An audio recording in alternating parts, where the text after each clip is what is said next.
Hello and welcome to Manx Radio's General Election Candidate Interview Series.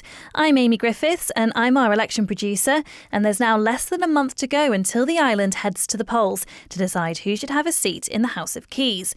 Before then, we're inviting all the candidates in for a 30-minute interview to find out more about who they are and what they stand for. Up next, it's Steve Crowther, who's standing in Arbory, Castletown and Malew. He's been speaking to Phil Gaughan. Falcherugus, Rias Cadge and Shears Feed. Today I'm talking to Steve Crowther, who's standing for the third time in the constituency of Arbory, Castletown and Malew. Is this going to be third time lucky, do you think? Well, fair, Phil. I think I do find it strange that when you, knock on doors at this scale, you really feel a vibrancy as to where things are in terms of people's projection for the future. And at the moment, I think there's a lot of disillusionment, particularly in our constituency, which has been losing out. So, I think I'd like to feel that having been round in 2016 and 21, and I think what's important is that my manifesto has been consistent. The things that I've focused on, economy, the infrastructure issues that we have, and also the UNESCO biosphere, which is fundamental to me going forward. And why specifically do you want to be an MHK? I mean, you could lobby people and say, lobby MHKs, lobby MLCs and get a lot of what you want done that way. Why particularly do you want to do this? I think that's a deep question. It's an individual thing. I just please accept that, my family have made a big contribution, and I've been witness to that. I've been around it, and I'm very close to my mother, who was fundamental in establishing the hospice. I saw her crusade over many years and a lot of rejection initially, and now, look what it is today. So I believe I can see what people can do and the difference it can make. I've travelled the world. I'm a member of the Royal Institute of British Architects, and I feel that at the moment, that's what's lacking in the Council of Ministers. I understand that's there by invitation and you have to be elected. Fully appreciate that.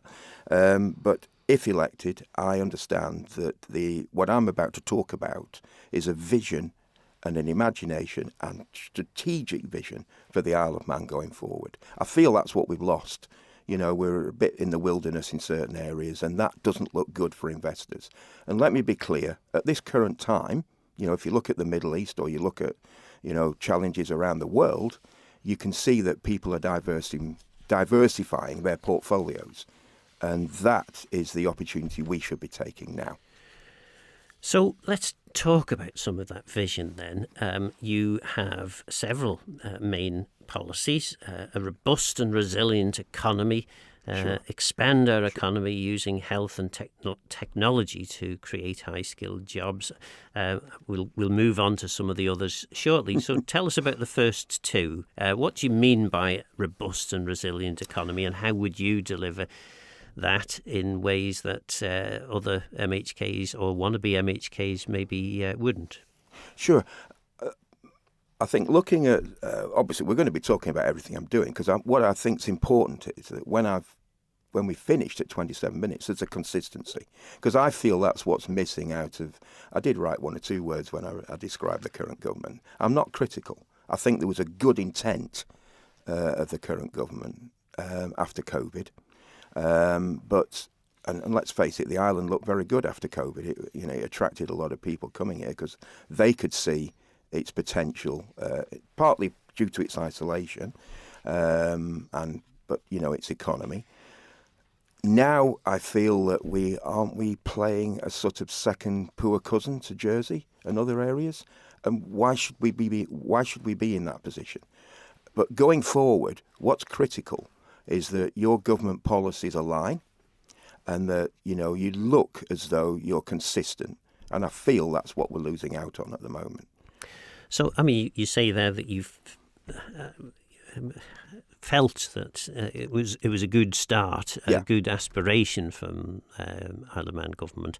But I suppose what people will want to know is how is it that you're going to do it? Because your manifesto is full of good aspiration, as indeed are most manifestos. Sure. And how are you going to do it differently?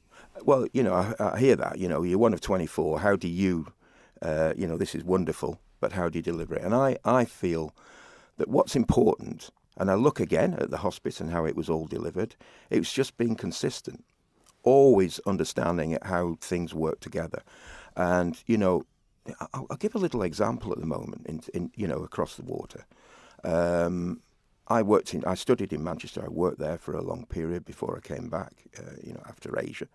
And what I understand is that Burnham made one statement that, Marmite, whether you like him or where he's going, but he made one statement that's very clear to me.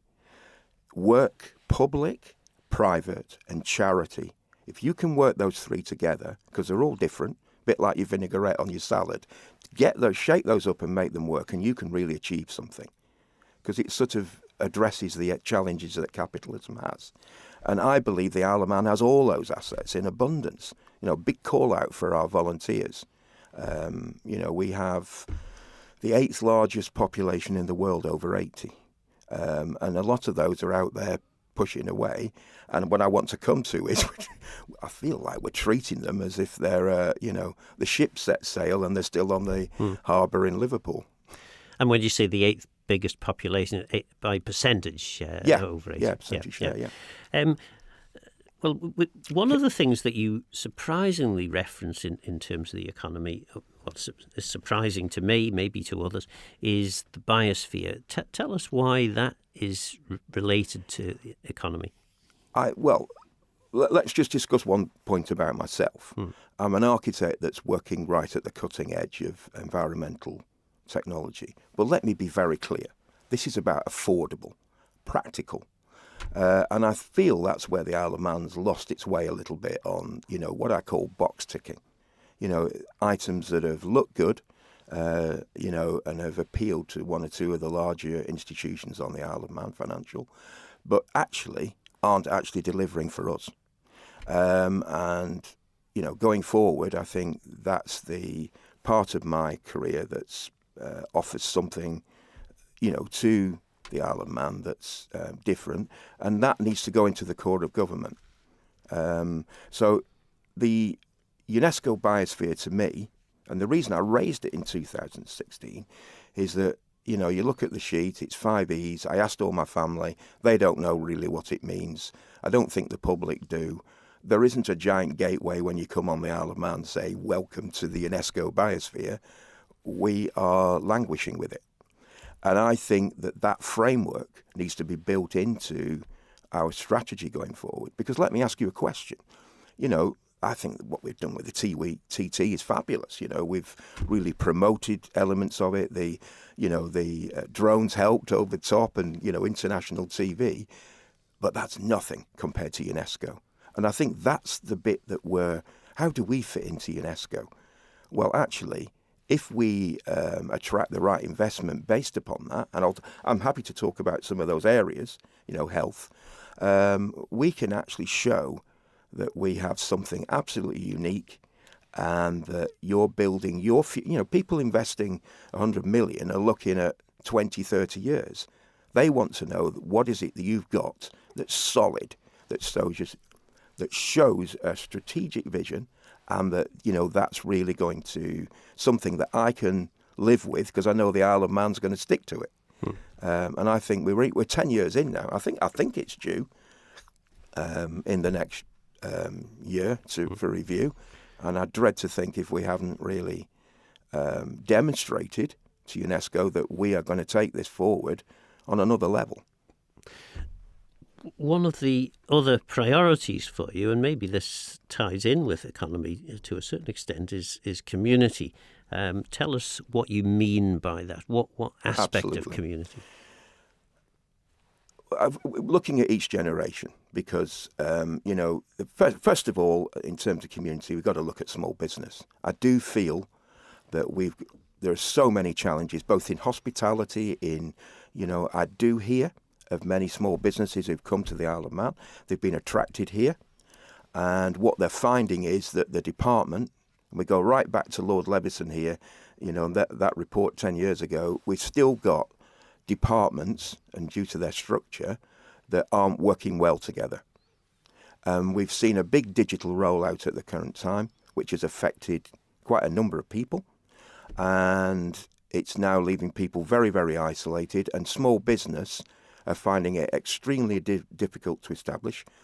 We've got the money val, which has already affected people in bank accounts, acquiring finance on the island. And we have, the potential for, people arriving, acquiring licenses, and, they're finding it difficult. One department go to another, come back, and they don't talk. And, if I remember rightly, Leveson talked about streamlining. I don't find it very streamlined. And I think that's the thing that we need to start with. And let me say that the current government and its agenda, there were a lot of things about it that were admirable. But hasn't it become a bit vacuous halfway through? And this is when you start talking about the Archbishop and other issues, which, frankly, I find on the doorstep makes people angry. Not the subject, it's important. And there were other issues which were very important, but they consumed a large amount of time. We need to be doing the bread and butter, economy and people. So coming back to people, I want to give an example. I think this is common out there at the moment. I went to pay my road tax 2 weeks ago. I hadn't picked up that the post office weren't doing that anymore.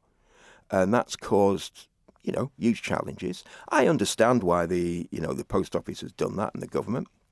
Actually, not the post office, the government have done that. But they've had to put a lot of staff in, I believe about 8 people to cope with that.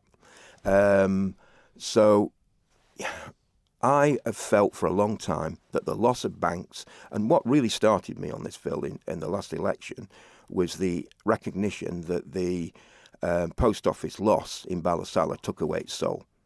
And at the moment, I'm passionate to move this on. I'll come back to the roundabout in a minute, but the lack of that post office really made me look at the UK and what they were doing. I understand their post office is private, and we've got a statutory body, it's different, but we're legislators, and I can't understand why the UK has managed to form proper bank hubs where the banks have united together. They're larger conurbations, I understand that, but they had 2 when I looked in 2021. There's 230 now. So popular. Small business, cash, something within the community based around the post office. We have a post office with a fabulous name. And I feel as if we're turning it down to a one-trick pony at the moment. Amazon boxes, and, we're going to have to pay all those pensions if we find a post office that, could be easily replaced. So I wanted to put something back in the community, and I demonstrated, going back again, about the charities and the other bodies on the Isle of Man that could be made to work better. And I look at Age Concern, and a big call out for Crossroads and others who are doing a magnificent job there, because trying to deal with our social care problem, which is the same in the UK. But why can't we combine that with a few banks, the ones who are willing, with the post office, and put the heart back into, Castletown, Port Erin, Kirkmichael, Ballasalla. We don't have to pay for it. I know the government have proposed something at the moment with hubs, but what they're doing is paying for it themselves. And you know what will happen? In the next year, that will be a part of a financial review, and then it's gone. And what we want is something consistent that puts the heart back into our communities and stops the isolation. There's real fear out there, Phil, in terms of I don't think it's an unreasonable question to ask. If community is so important to you, what do you do in the community outside of your work? Well, I mentioned right at the moment, and I was going to talk about the young, because they also are leaving. I've worked on a really exciting concept for modular home, eco, which means no bills, and I really wanted the government to start to look at that strategy as part of a first-time buyer policy. And I've now back here in the election, and I want to take that on another level. I want to talk about land lease and a whole new way of getting our young people started. There's a whole question about housing, about unoccupied dwellings and how, this is affecting the marketplace on the Isle of Man. But, the young are critical. Let me explain. Just for example, I also want to talk about, I'm going back again about the UNESCO biosphere and robust and resilient. I also want to talk about food production, which is a major, if you don't look out the window and realise that, we are facing some real challenges in the next 5 to 10 years. The world's facing it, Europe. How long is it going to be before we're providing 6% of our food, and 60% of that is dairy? Fortunately, I like my dairy, but that, this is the problem, isn't it? It's not, that's, in terms of sustainability, that is really worrying. So what specifically would you do then in terms of shifting the dial on food security? Well, I've heard a few things, which I don't think they're not worth looking at. Hospitals and schools eating Manx meat, etc. They're fine, but they can be a bit gimmicky. What I want to do is something, as I want to talk about the private medical on the Isle of Man. I want new ways of going through on economy strategies. So why, for example, at the moment, let's look at problems that, are multifaceted. So you can see the farmers have a problem. You've got a big barn. You can put your, your solar panels on it, but at the same time, you can't put that energy into the grid. So a lot of farmers can't take that forward. But just imagine. You asked me what I was doing. I've worked on a new polytunnel and a hive up at the, hospice. Mm. Why can't we take that concept and put it into hydroponics? And we could run that as a cooperative through the Isle of Man, really help those tenant farmers that are struggling, that challenge. And you can build a whole industry here. I think Tesco's and others would be interested, or Co-op, would be interested if we can adapt this on a reasonable scale. And that could really shift the dial on our food production and security. One of the things that you say in your announcement is that government is focused on window dressing. What do you mean by that? I think my concern is that what I was just saying earlier, I think there was a lot of good intent, and COVID sort of, a lot of the hustings weren't well attended. People were in that, just glad to go to the bar or, walk in the countryside. My feeling is that the Isle of Man government, the current administration, for example, some of the aspects of energy, wind farms, etc., I just felt that they were plucked and used as a tick box. That's what I meant by vanity. And I think we can go much better. I'm just as an architect, I'm aware of all the things. I've been involved in projects in the last few years, electrification of, apartments, really tightening so that they are really functional. The eco house. What do you mean by electrification of? Well, I mean, for example, I've taken a group of apartments in, Port Erin. The MUA probably thought we'd need a substation, but actually they were on a district heating system. The Ukraine war changed that fundamentally, as it has done many things on the Isle of Man. And now that's moving forward, at a fair pace, and involves converting the flats to electric. Yeah. That's transformative. Mm. And I know they're provided by a gas turbine, and this is the whole point of how the Isle of Man moves forward in terms of its energy transition. But what I'm demonstrating is we can do an awful lot with our existing housing stock. There's a lot of new technology coming, and this is where we need to be aware of, how to move forward without tripping on our shoelaces, trying to achieve something that actually will just really be detrimental to that UNESCO biosphere. We have an island that is stunning. My father painted, my sister is now taking up the mantle brilliantly. And that is all about the beauty that we all have, that we look at. And two things you've referenced there, wind farms and the beauty of the island. Where do you stand on wind farms? Well, to be fair, I'm an architect and a member of the Royal Institute, so I don't want to. I did understand what the Attorney General was trying to get at. Felt it was very clumsily handled, but not understanding who's involved in what's happened. I don't want to, castigate, but I do feel that I went to the presentation at Rushen Primary School, so I was very clear. I listened to it all. I thought it was a very slick presentation.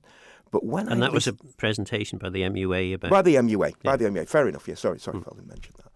I assumed everybody was at it. It did seem that at the time. And there was a lot of... it was quite raucous at times. But I do feel... well, it wasn't in my back garden, of course. But I do feel that... when you actually listen to the site locations and the question I asked... fine evidence-based, but the difference in some sites was only 5%. But the visual impact was enormous. And I just feel that the Isle of Man, because they own that, particularly on Eriston, they own the land, I think we've ended up going down a road. And I'm very much aware of the planning issues currently environmentally.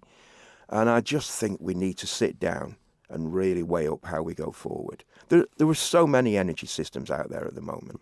I mentioned geothermal. I know people have said that can be dismissed, but what we look at, everything's changing year by year. So at the moment, you can see that the areas in the northwest are now looking at geothermal, like drilling down and using steam. Yeah. But you're not. Yeah. I'm not absolutely clear where you stand on wind farms. I'm concerned that I feel Eriston is absolutely the wrong site, but like everything, I'm passionate that I want to be at the heart of government, so I will leave the decision making to the detail of what's in there.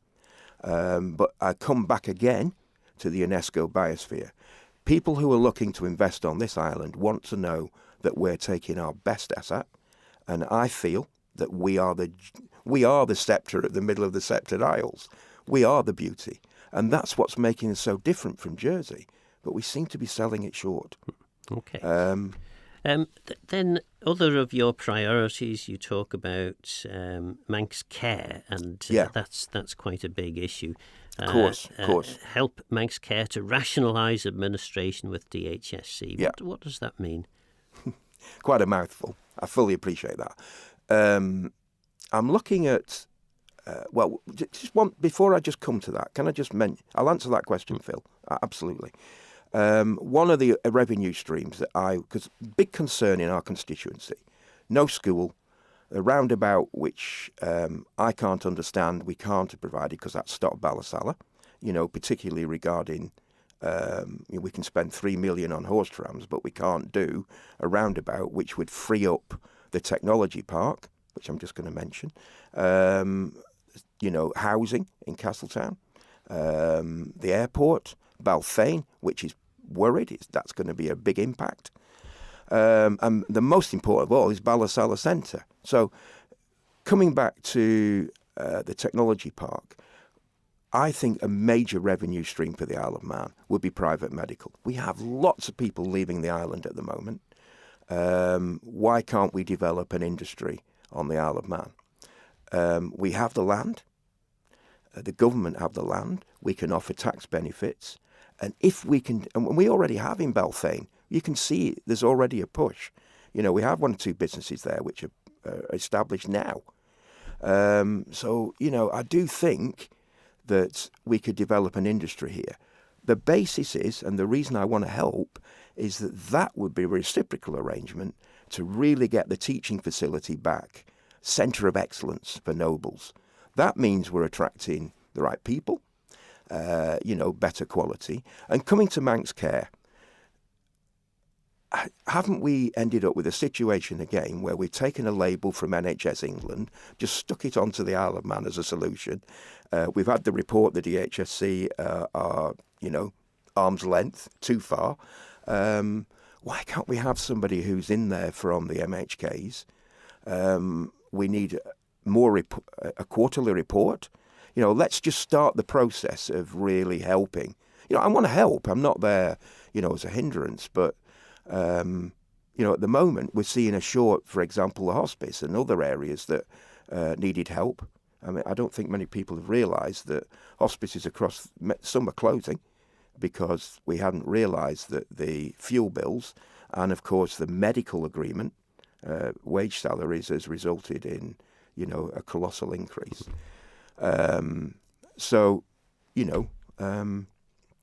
I think there are ways of starting that process.